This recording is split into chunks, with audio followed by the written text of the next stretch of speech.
देख रहे हैं इंडिया न्यूज। मैं हूं आपके साथ अनन्या बेदी। इजराइल और फिलिस्तीन की जंग के बीच मिडिल ईस्ट में तनाव बढ़ गया है। ईरान और लेबनान के निशाने पर इजराइल है और ये दोनों देश किसी भी वक्त इजराइल पर हमला कर सकते हैं। अमेरिका ने G7 देशों को अलर्ट कर दिया है और इजराइल पर आज ही हमले की आशंका जताई है। दरअसल इजराइल पर इस समय बड़ा खतरा मंडरा रहा है। ईरानी सेना और हिजबुल्लाह लगातार हमले की प्लानिंग कर रहे हैं।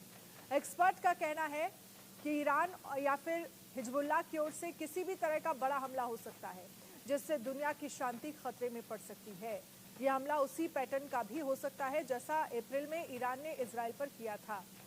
उस समय ईरान ने 300 मिसाइल और ड्रोन से हमला बोला था। इस हमले को इजरायली सेना ने रोक दिया था। तनाव के बीच अब अमेरिका का बयान आया है। विदेश मंत्री एंटनी ब्लिंकन ने कहा है कि वॉशिंगटन का मानना है कि ईरान और हिजबुल्लाह दोनों किसी भी वक्त इजराइल के खिलाफ जवाबी कार्रवाई करेंगे। उन्होंने G7 देशों के अपने समकक्षों को अलर्ट जारी किया है। एक्सियोस की रिपोर्ट के मुताबिक ब्लिंकन की ये चेतावनी हिजबुल्लाह और हमास के एक्टिव होने के बाद मिडिल ईस्ट में बढ़ते तनाव के बीच आई है, जिससे व्यापक क्षेत्रीय संघर्ष की आशंका पैदा हो गई है। तो इजराइल ईरान युद्ध से जुड़ी ये बड़ी खबर। 48 घंटे में इजराइल पर हमला करेगा ईरान। अमेरिकी विदेश मंत्री ब्लिंकन ने चेतावनी दी है, हिजबुल्लाह और ईरान कर सकते हैं अटैक।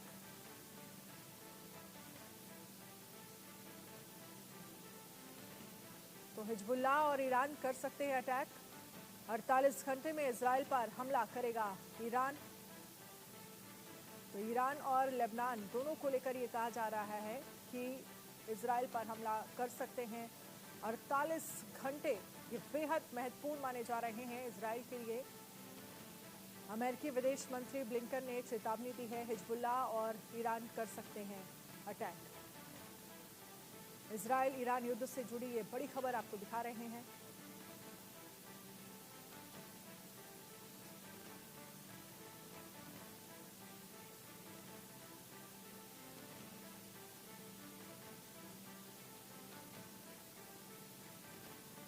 इस पर ज्यादा चर्चा करने के लिए JS सोडी डिफेंस एक्सपर्ट हमारे साथ जुड़ गए हैं। संजीव श्रीवास्तव विदेश मामलों के जानकार जुड़ गए हैं। सबसे पहले संजीव जी, आपसे शुरुआत करना चाहेंगे। जिस तरह से ईरान को के चारों तरफ से घेराबंदी की जा रही है और ये कहा जा रहा है कि ईरान और लेबनान कभी भी इजराइल पर हमला कर सकते हैं। 48 घंटे का अलर्ट जारी किया गया है और बाकायदा अमेरिका की तरफ से भी ये कहा गया है कि लेबनान में अगर अमेरिकी नागरिक हैं तो वो जल्द से जल्द अमेरिका पहुंचे या फिर लेबनान को छोड़ दें। क्या कहेंगे आप इसे और कैसे देखते हैं इसके जरिए संदेश का? देखिए, जो ईरान और ईरान के जो प्रॉक्सीज, विशेष रूप से हिजबुल्लाह का जो अटैक है वो इमिनेंट है और वो उस बात की पूरी संभावना है कि ये जरूर ये कोई इजराइल के विरुद्ध एक्शन लेंगे और इसी वजह से इजराइल पूरी तरीके से हाई अलर्ट मोड में है। इजराइल वर्तमान समय में अपने आप को मल्टीपल फ्रंट के वॉर के लिए उससे तैयार करके रखा है और इजराइल के साथ यूनाइटेड स्टेट्स ऑफ अमेरिका जैसी सुपर पावर ने अपनी पूरी माइट वहाँ पर तैनात कर रखी है और इसमें कोई दो राय नहीं है कि ईरान, जिसके की हार्ट ऑफ द सिटी, जिसको तेहरान के में और एक ऐसे समय में कि जब वहाँ पे राष्ट्रपति पद का जो शपथ ग्रहण समारोह चल रहा था, उसमें एक स्टेट गेस्ट की जो हत्या करा देना और उसके बाद बेरूत में जो जिस तरीके का एक्शन इजराइल ने लिया लेबनान के विरुद्ध और जो हिजबुल्लाह के जो 2 टॉप कमांडर्स थे उनको मार गिराया जाना, तो ये जो हाल के समय का जो घटनाक्रम है उसमें इजराइल ने बड़ी कार्रवाइयाँ की हैं और ऐसे में जो ईरान और ईरान के जो प्रॉक्सीज हैं वो उसे रिस्पॉन्ड अवश्य करेंगे और इसी वजह से ये जो हमला है, मेरा ऐसा मानना है कि इमिनेंट है। लेकिन जो इजराइल और यूनाइटेड स्टेट्स ऑफ अमेरिका और अन्य जो शक्तियाँ जो इजराइल के साथ खड़ी हैं, उन्होंने अपनी तैयारियां भी पूरी कर रखी हैं और यूनाइटेड स्टेट्स ऑफ अमेरिका की जो एयरक्राफ्ट कैरियर्स हैं, जो वहाँ के एयर डिफेंस सिस्टम्स हैं, इजराइल के स्वयं की जो अपने एयर डिफेंस सिस्टम्स हैं, वो पूरी तरह से हाई अलर्ट मोड में है और कोई भी जो एक्शन अगर ईरान अपने मिसाइल्स के माध्यम से, ड्रोन्स के माध्यम से लेता है या हिजबुल्लाह के माध्यम से वो कोई बड़ा हमला करता है, हुती के माध्यम से कोई हमला करता है, तो ऐसे में जो मल्टीपल फ्रंट के वॉर के लिए इसराइल तैयार है और इसराइल के साथ अमेरिका की ताकत, जैसे कि मैंने कहा, कि पूरी तरीके से वो खड़े हैं। तो ये जो पूरा सिनारियो है, काफ़ी इस समय एक युद्ध की ऐसी स्थिति वहाँ पर दिखाई देती है। लेकिन जहाँ तक इसराइल के रिस्पांस का प्रश्न है, इसराइल पहले जो अपने आप को डिफेंड करेगा, लेकिन यदि इन्होंने, ईरान और उनके प्रॉक्सीज ने कोई बड़ी कार्रवाई कर दी तो उसका जो रिस्पांस है वो इसराइल अवश्य देगा और वो रिस्पांस मैसिव हो सकता है।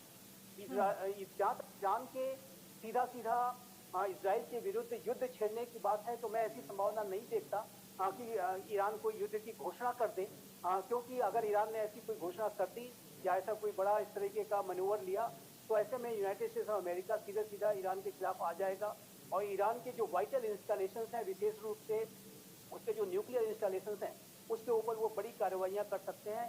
और मैं यहाँ पर कहना अवश्य चाहूँगा कि इसराइल और यूनाइटेड स्टेट्स ऑफ अमेरिका इस तरीके की स्ट्रेटेजिक अपॉर्चुनिटी की तलाश में हमेशा रहते हैं कि किस तरीके से वो ईरान के न्यूक्लियर इंस्टॉलेशंस को टारगेट करें।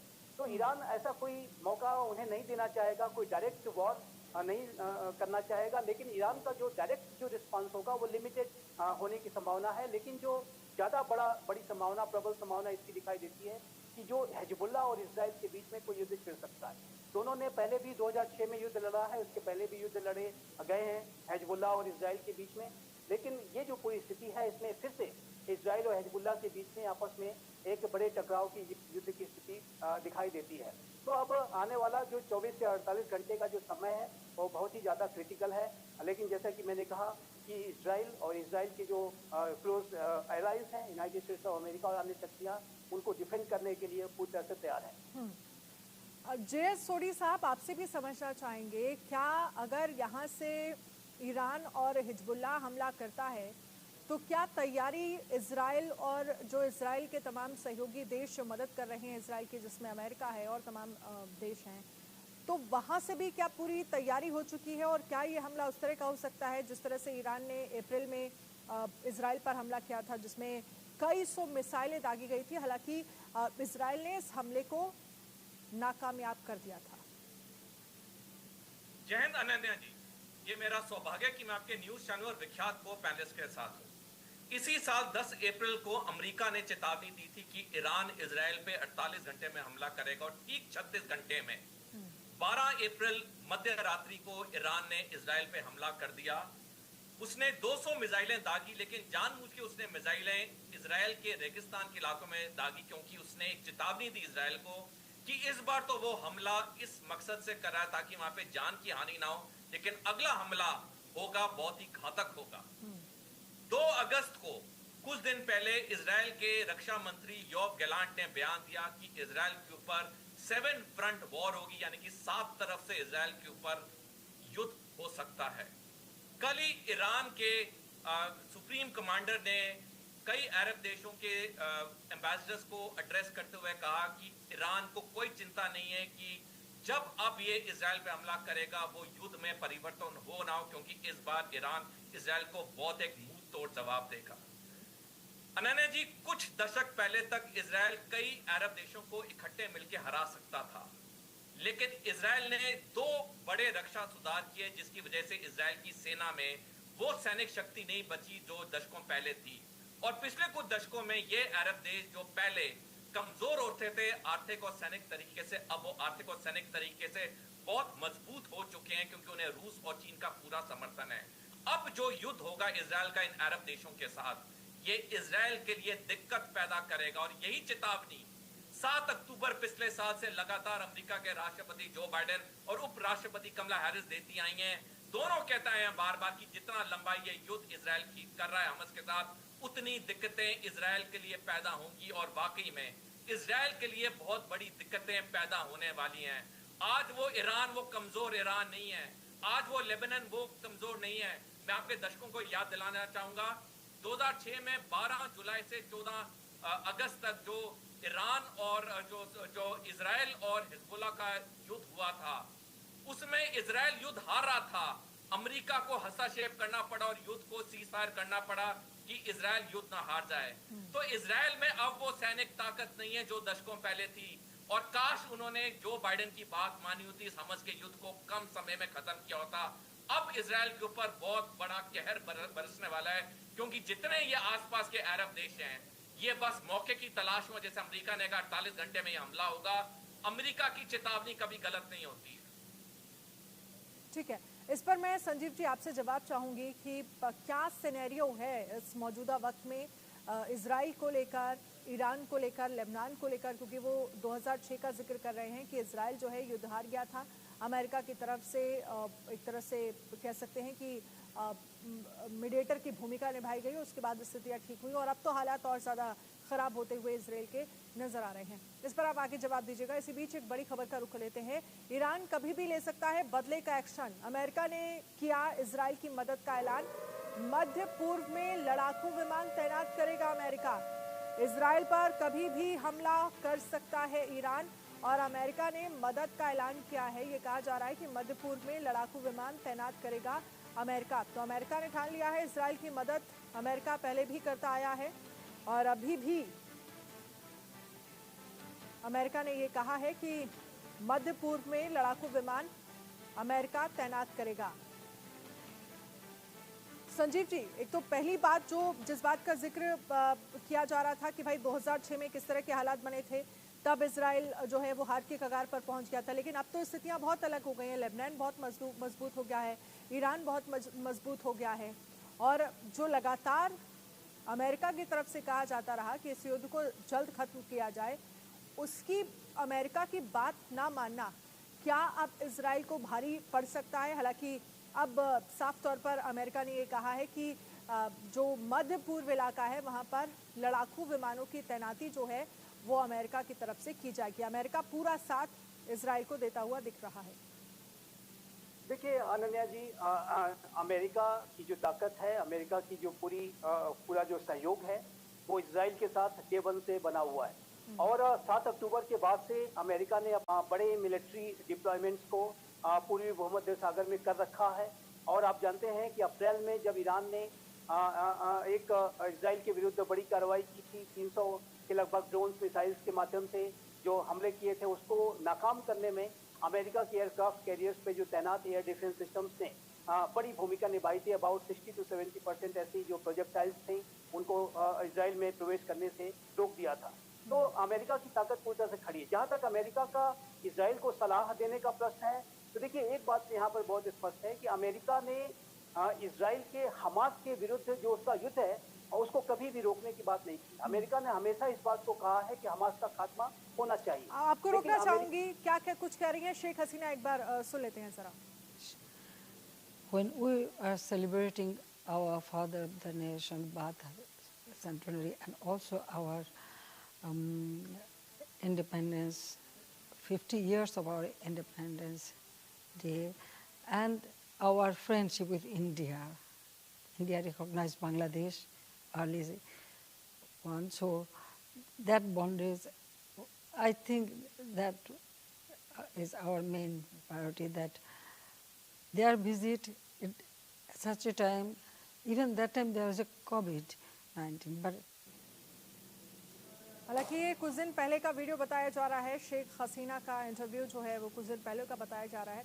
चलिए हम वापस अपनी चर्चा पर लौटते हैं, जिसमें ईरान को लेकर हम चर्चा कर रहे हैं, इजराइल को लेकर हम चर्चा कर रहे हैं। ईरान कभी भी इजराइल पर अटैक कर सकता है, ये जानकारी मिल रही है। इस बीच अमेरिका जो है वो अलर्ट मोड पर नजर आ रहा है। बड़ी खबर का रुख लेते हैं। सीरिया में अमेरिका सेना अलर्ट। अमेरिका सैन्य बेस में बड़ा मूवमेंट हुआ है। अल हस्का बेस में अपाचे हेलीकॉप्टर तैनात किए गए हैं। 15 अपाचे हेलीकॉप्टर की तैनाती की गई है। हथियार और एयर डिफेंस मिसाइल वहां पर पहुंचे हैं। ये तस्वीरें भी सामने निकल कर आ रही हैं। हथियार और एयर डिफेंस मिसाइल पहुंचे हैं। सीरिया में अमेरिका सेना जो है वो अलर्ट मोड पर नजर आ रही है। हमारे साथ संजीव जी बने हुए हैं और साथ ही हमारे साथ खास मेहमान हैं। संजीव जी, क्योंकि जिस तरह के हालात दिख रहे हैं, लगातार जो खबरें सामने आ रही हैं, हथियार की तैनाती कर दी गई है, सीरिया में अमेरिका सेना जो है वो अलर्ट मोड पर नजर आ रही है, क्या हालात बनते हुए आपको दिख रहे हैं? और ऐसे में अगर ये अटैक होता है ईरान की तरफ से, क्योंकि अगर अटैक ईरान करता है, हिजबुल्लाह अगर अटैक करता है इसराइल पर, तो आने वाले वक्त में क्या स्थितियां बन सकती हैं? क्या तमाम देश दुनिया दो धड़ों में बटी हुई नजर आएगी, क्योंकि एक तरफ वो देश होंगे जो ईरान का, लेबनान का साथ देते हुए नजर आएंगे, और एक तरफ वो देश होंगे जो इजराइल का, जैसे अमेरिका साथ दे रहा है वैसे इजराइल के साथ खड़े नजर आएंगे। देखिए, सबसे बड़ा चैलेंज यही है कि जो पूरी दुनिया में इस पूरे युद्ध को लेकर के कोई बड़ा विभाजन न पैदा हो जाए। और इसी बात को मैं कह रहा था कि अमेरिका जो कि हमास के खात्मे के लिए लगातार संकल्पबद्ध दिखाई देता है, हमेशा उसने कभी भी इजराइल के हमास के विरुद्ध युद्ध का विरोध नहीं किया, लेकिन अमेरिका लगातार इस बात की भी कोशिश करता रहा कि इस युद्ध का रीजनल एस्केलेशन ना हो, इस युद्ध का जो नैरेटिव है वो इस तरीके का ना जाए कि ये एक जो मुस्लिम और ज्यूज के बीच का युद्ध बन जाए, और ऐसी जो नैरेटिव है ये आतंकी करना चाहते हैं, और जिसको कि परास्त करना आज के जो समय की अमेरिका की, चाहे अन्य जो लोकतांत्रिक राष्ट्र हैं, सभी की जिम्मेदारी बनती है कि इस युद्ध को के वास्तविक स्वरूप को समझा जाए।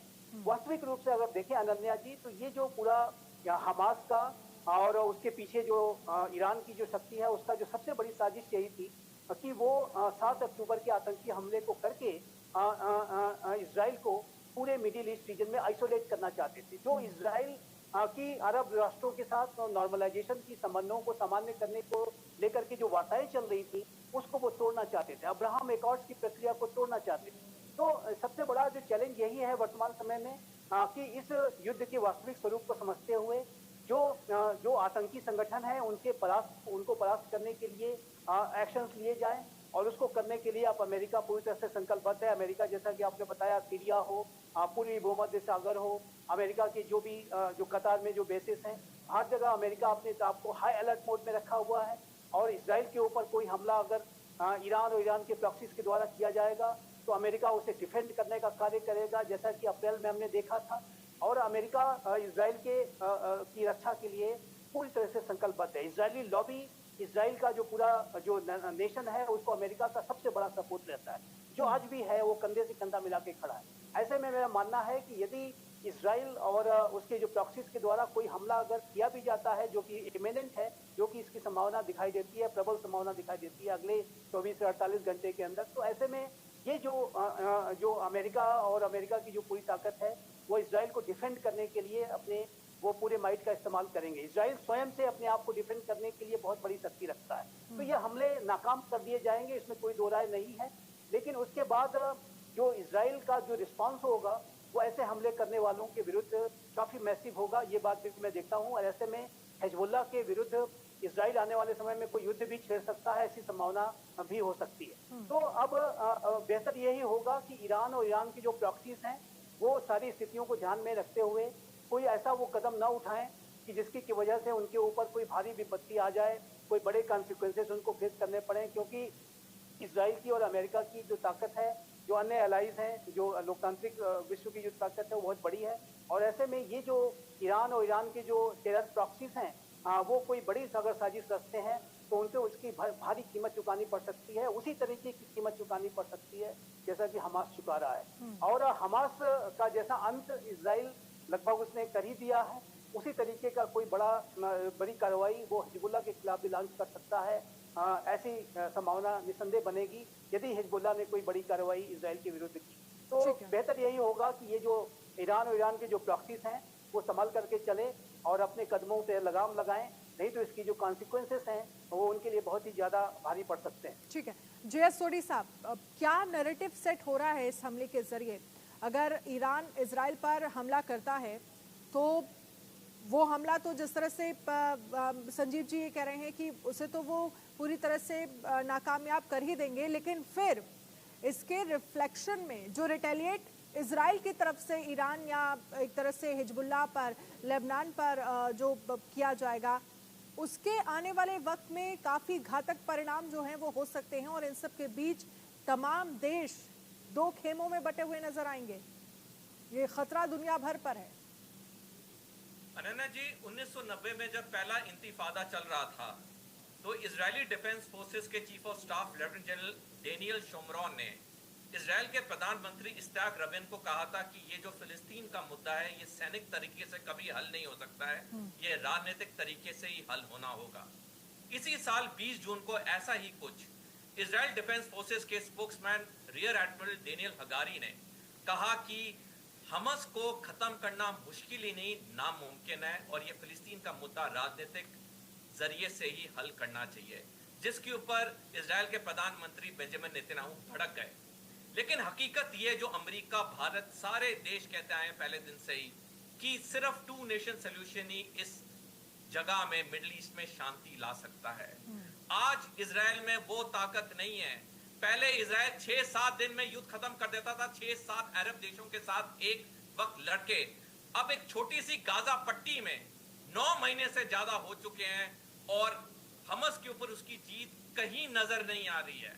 उसके ऊपर हुती ने कई वार किए हुए, उसके ऊपर हिजबुल्लाह बार बार वार कर रहा है। इजरायली डिफेंस फोर्सेस में वो ताकत नहीं बची है। कुछ महीने पहले अमेरिका ने और नाटो ने साफ कर दिया है कि हम इजराइल को पैसा देंगे, हथियार देंगे, लेकिन एक भी सैनिक नहीं भेजेंगे इजराइल की मदद के लिए इजराइल की जमीन पे। इजराइल जानता है कि उसके पास पैसा, हथियार आते रहेंगे, थोड़ा बहुत युद्ध फोर्स से सपोर्ट आ जाएगी, लेकिन आखिर लड़ाई उससे ही लड़नी है जो वहां की प्रजा जान चुकी है। तभी नेतन्याहू की तरफ के खिलाफ बार बार बड़े बड़े प्रदर्शन हो रहे हैं कि इस युद्ध को खत्म करो, बंधकों को वापस लेके आओ। लेकिन नेतन्याहू सत्ता की भूख में ये लड़ाई लंबी करी जा रहे हैं क्योंकि उन्हें पता है जिस दिन ये लड़ाई खत्म हुई उन्हें सत्ता से हाथ धोनी पड़ेगी, वो प्रधानमंत्री इजराइल के नहीं रहेंगे। तो सत्ता की भूख के लिए वो इस लड़ाई को लंबी खींची जा रहे हैं। आज इजराइल में वो ताकत नहीं है। ईरान पे देखिए, अमेरिका का आर्थिक प्रतिबंध कुछ काम नहीं किया है। आज ईरान एक मेजर डिफेंस मैन्युफैक्चरिंग हब बन चुका है। उसके शाहिद 136 ड्रोन, उसके मुजाहिद ड्रोन्स कितने इफेक्टिव तरीके से रूस इस्तेमाल कर रहा है यूक्रेन में। मैंने एक छोटा एग्जांपल दिया। मैं एक और टिप्पणी करना चाहूंगा। 4 दिन पहले तुर्की के राष्ट्रपति एर्दोगान ने कहा अब समय आ गया है तुर्की को भी इजराइल पे हमला करने के लिए। तो जो 2 अगस्त को इजराइल के रक्षा मंत्री योव गैलांट ने कहा कि इस वक्त इजराइल के ऊपर 7 फ्रंट वॉर का खतरा है और अगर ये 7 फ्रंट वॉर हो गई इजराइल के लिए बहुत दिक्कत पैदा हो जाएगी। एक बस आखिरी कहना चाहूंगा, अमेरिका के देश में नवंबर में चुनाव है। अमेरिका कभी गलती नहीं करेगा एक भी सैनिक भेज के इजराइल की मदद के लिए। तो आज इजराइल आइसोलेट हो रहा है और इजराइल को ये सारी चीजें जो ये पूरा सिनेरियो बन रहा है, एक तरफ अमेरिका में इलेक्शन और सिलेक्शन में आप देखिए कि एक्टिव नजर नहीं आ रहे हैं। उनका एक तरह से जो पार्टिसिपेंट है वो उतना नजर नहीं आ रहा है अगर हम जो बाइडेन की बात करते हैं। ऐसे में इजराइल को कितनी मदद मिलेगी और फिर वहां सरकार को लेकर क्या स्थितियां नवंबर के बाद बनती हैं, किसकी सरकार बनती है, कमला हैरिस क्या वाकई आ पाएंगी या नहीं, और फिर उनका क्या आइडियोलॉजी रहती है तमाम देशों को लेकर, अमेरिका को लेकर, ये तमाम चीज़ें क्या इजराइल के अगेंस्ट जाती हुई दिखेंगी, ये बड़ा सवाल है। आप दोनों ही मेरे साथ रहिएगा। एक और बड़ी खबर का रुख कर लेते हैं। इजरायली हमलों से दहला दक्षिण लेबनान। हिजबुल्लाह के 3 बेस पर पिन पॉइंट अटैक किया गया है। हिजबुल्लाह के कमांड सेंटर को जमींदोज किया गया है। हिजबुल्लाह के कमांड सेंटर को जमींदोज किया गया है। ये तस्वीरें भी हम आपको दिखा रहे हैं। तो इजरायली हमलों से दहला दक्षिणी लेबनान। हिजबुल्लाह की इजराइल को बड़ी चेतावनी। हिजबुल्लाह नागरिक पर हमले की वार्निंग। हिजबुल्लाह के टारगेट पर इजरायली नागरिकों पर हमले से बदला लेगा हिजबुल्लाह। जो जानकारी मिल रही है, हिजबुल्लाह के टारगेट पर हैं इजरायली नागरिक। इन दोनों पर मैं आपका रिएक्शन चाहूंगी। सबसे पहले संजीव जी, आप देखिए, ये जो इजराइल की जो कार्रवाई है वो एक प्रीएम्प्टिव वार्निंग है और ये इस बात का स्पष्ट रूप से इजराइल संकेत देना चाहता है, चेतावनी देना चाहता है कि हिजबुल्लाह को किसी बड़े एक्शन से बचना चाहिए, क्योंकि यदि उन्होंने ऐसा किया, ऐसा कुछ बड़ी कार्रवाई की, तो उसके जो गंभीर जो परिणाम है, जो कॉन्सिक्वेंसेस हैं, वो बहुत ही सीवियर हो सकते हैं। तो ये जो इजराइल की जो कार्रवाई है वो एक चेतावनी वाली कार्रवाई है।